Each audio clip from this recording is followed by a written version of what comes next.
আমার শৈশবের স্মৃতিগুলো ধূসর, ঠিক পুরনো কোনো দেয়ালের বিবর্ণ রঙের মতো। সেই দেয়ালের প্রতিটি ইটে মিশে আছে ভয়, চাপা কান্না আর পোড়া মাংসের গন্ধ। আমাদের বাড়িটা বাড়ি ছিল না, ছিল এক নীরব কারাগার। আর আমার বাবা ছিলেন সেই কারাগারের নির্মম জেলার। আমার পৃথিবীটা ছিল খুব ছোট, মায়ের আঁচলের তলা থেকে শুরু হয়ে ঘরের কোণে রাখা ভাঙা পুতুলটার কাছে গিয়ে শেষ হতো। কিন্তু সেই ছোট্ট পৃথিবীতেও বাবার ভারী বুটের শব্দ ছিল এক মূর্তিমান আতঙ্ক। বাবা যখন বাইরে থাকতেন, বাড়িটা নিঃশ্বাস নিত। মা গুনগুন করে গান গাইতেন, তার হাতে ফুটে উঠত সুস্বাদু সব রান্না। আর আমার চুলে বিলি কেটে শোনাতেন রাজপুত্রের গল্প। কিন্তু সন্ধ্যা নামার সাথে সাথে আমাদের সব আনন্দ যেন কালো চাদরে ঢেকে যেত। সদর দরজায় বাবার জুতোর শব্দ শোনার সঙ্গে সঙ্গে মা পাথরের মতো স্থির হয়ে যেতেন। তার হাসি মুখটা ফ্যাকাশে হয়ে যেত। আমি দৌড়ে গিয়ে লুকাতাম খাটের তলায়, যেখান থেকে দেখতাম দুটো পা, একজোড়া মায়ের যা ভয়ে কাঁপছে, আর একজোড়া বাবার যা ক্ষমতার দম্ভে স্থির। বাবার অত্যাচারের জন্য কোনো নির্দিষ্ট কারণ লাগতো না। তরকারিতে লবণ কম হলে মায়ের গালে চড় পড়ত, শার্টের কলার সামান্য ময়লা হলে বেল্টের আঘাত তার পিঠে এঁকে দিত নিষ্ঠুর নকশা। আমি দেখতাম মা দাঁতে দাঁত চেপে সব সহ্য করছেন। তার চোখের জল শুকিয়ে গিয়েছিল হয়তো, কিন্তু তার ভেতরের কান্নাটা আমি শুনতে পেতাম। আমার বয়স যখন মাত্র 5, সেই দিনের ঘটনাটা আমার মনে চিরদিনের জন্য গেঁথে আছে। বাবা সেদিন অফিস থেকে ফিরেছিলেন ক্লান্ত আর বিরক্ত মেজাজে। তার ধবধবে সাদা শার্টের এক কোণে ছিল হলুদের আবছা দাগ। মা কাপড় মেলতে গিয়ে হয়তো পাশের বাড়ির ছাদ থেকে উড়ে আসা হলুদের গুঁড়ো অসাবধানতাবশত লাগিয়ে ফেলেছিলেন। এই সামান্য ভুলের জন্য বাবা সেদিন যে রূপ ধারণ করেছিলেন তা কোনো মানুষের হতে পারে না। তিনি মায়ের চুলের মুঠি ধরে তাকে টানতে টানতে উঠোনে নিয়ে গেলেন। আমি ভয়ে চিৎকার করে উঠেছিলাম, বাবা মেরো না, মাকে মেরো না। কিন্তু আমার ক্ষীণ কণ্ঠস্বর তার কানে পৌঁছায়নি। তিনি আমাকে এক ধাক্কায় সরিয়ে দিয়ে মাকে মারতে শুরু করলেন। সবচেয়ে ভয়ঙ্কর মুহূর্তটা ছিল যখন তিনি জ্বলন্ত সিগারেটটা মায়ের অনাবৃত হাতে চেপে ধরলেন।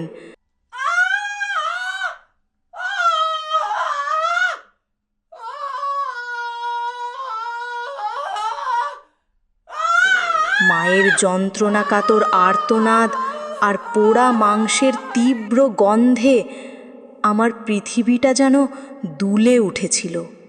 আমি অজ্ঞান হয়ে পড়েছিলাম।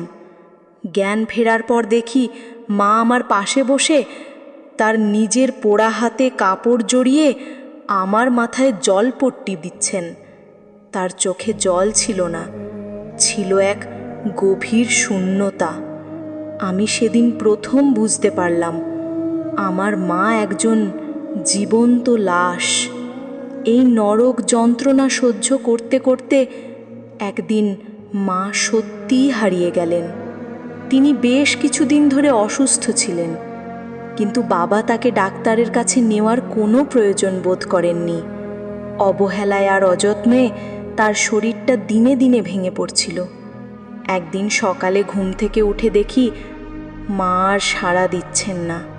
তার শরীরটা বরফের মতো ঠান্ডা, মুখটা অস্বাভাবিক শান্ত। সবাই বলল অসুখে ভুগে মা মারা গেছেন, কিন্তু আমি জানতাম আমার মাকে ধীরে ধীরে মেরে ফেলা হয়েছে। আমি তখনও বুঝতাম না কেন মা এই অত্যাচার সহ্য করতেন। পরে জেনেছিলাম এই পৃথিবীতে তার যাওয়ার কোনো জায়গা ছিল না। বাবা মা আগেই মারা গিয়েছিলেন, আর কোনো আত্মীয় স্বজনও ছিল না। আমার মুখের দিকে চেয়েই হয়তো তিনি সবটা সহ্য করে যাচ্ছিলেন।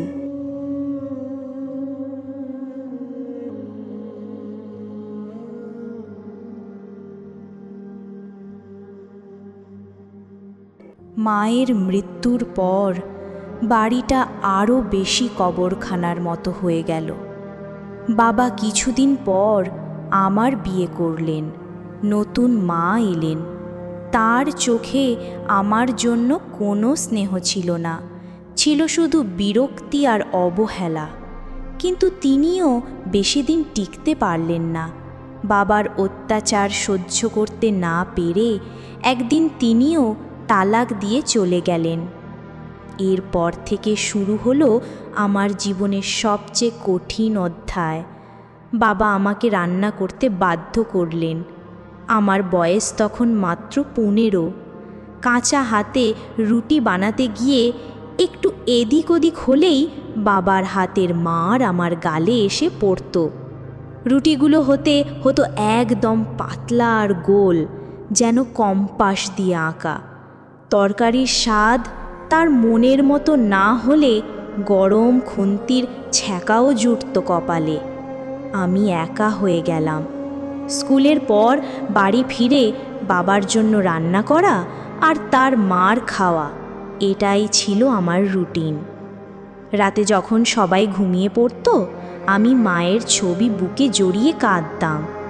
মনে মনে বলতাম, মা, তুমি আমাকে একা ফেলে কেন চলে গেলে?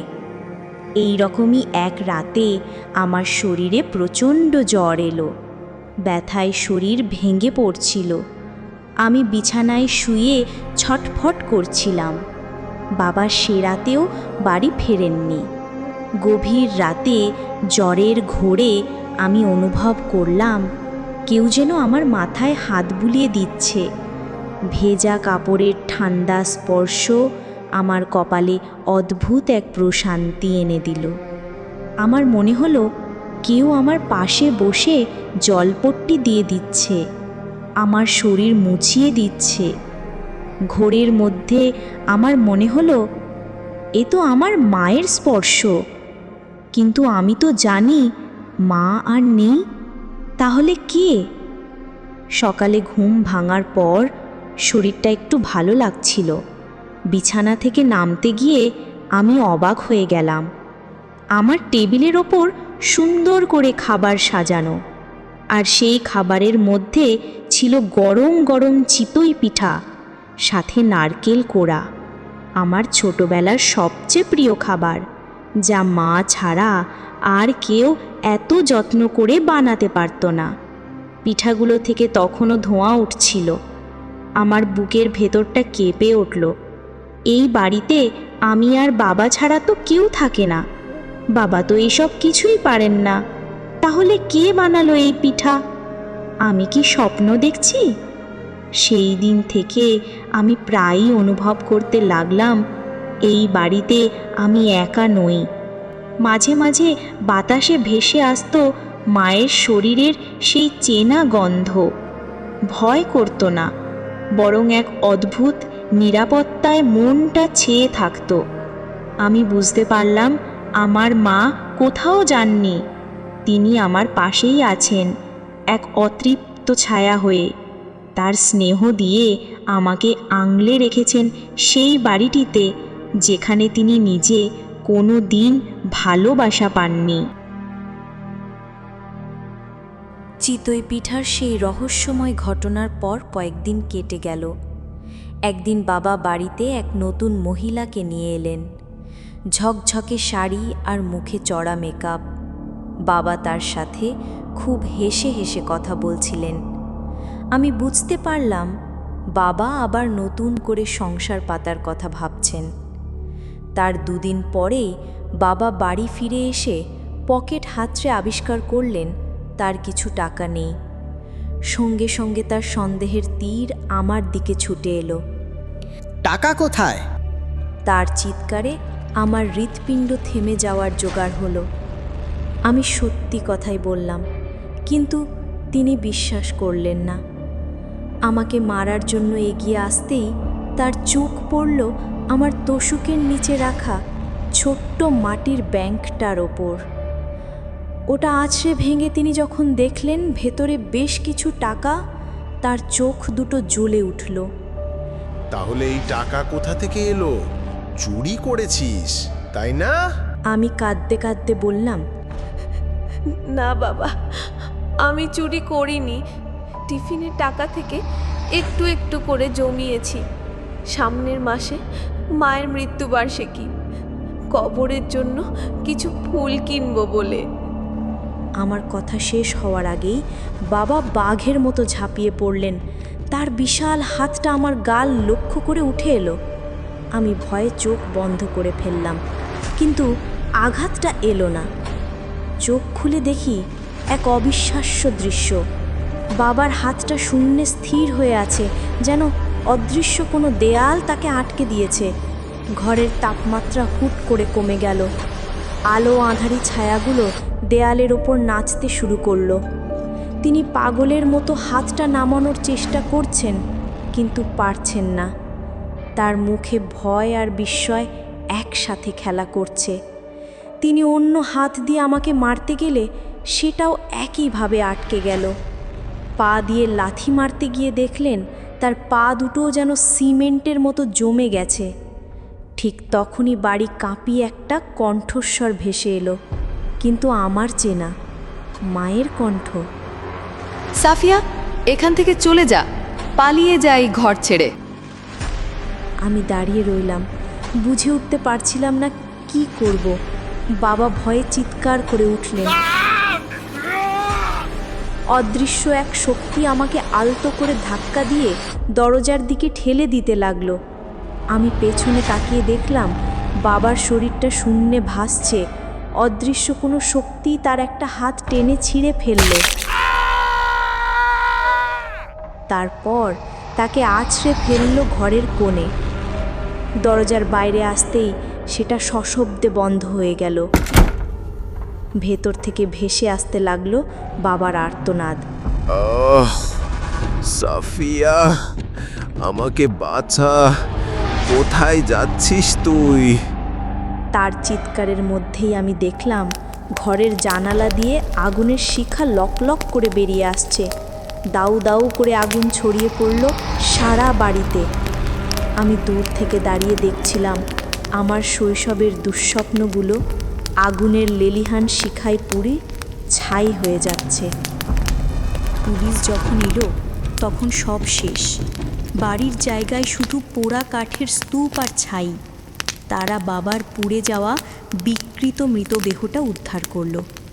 কিন্তু আশ্চর্যের বিষয় হলো, এই ভয়াবহ আগুনের মধ্যেও একটা ছোট্ট চামড়ার ব্যাগ প্রায় অক্ষত অবস্থায় পাওয়া গেল। পুলিশের ইন্সপেক্টর ব্যাগটা খুলতেই ভেতর থেকে একটা চিঠি আর অনেকগুলো টাকা বেরিয়ে এলো। চিঠিটা ছিল আমার মায়ের।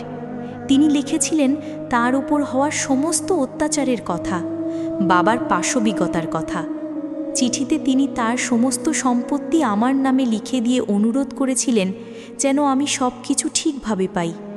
চিঠিটা আমার জীবনের মোড় ঘুরিয়ে দিল। বাবার রেখে যাওয়া সম্পত্তি আর মায়ের জমানো টাকা দিয়ে আমাকে একটা ভালো এতিমখানায় পাঠিয়ে দেওয়া হলো।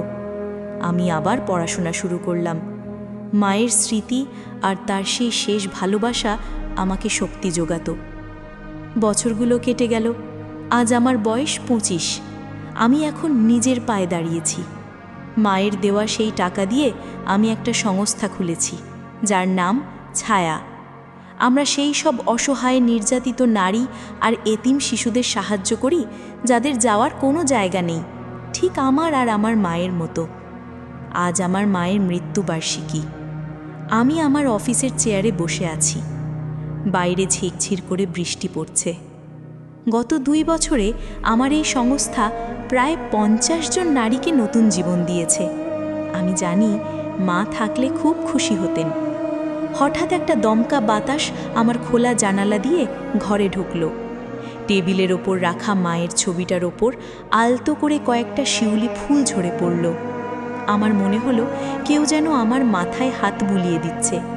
আমার মা, তিনি হয়তো শরীরীভাবে নেই, কিন্তু তার ছায়া আজও আমাকে আগলে রেখেছে।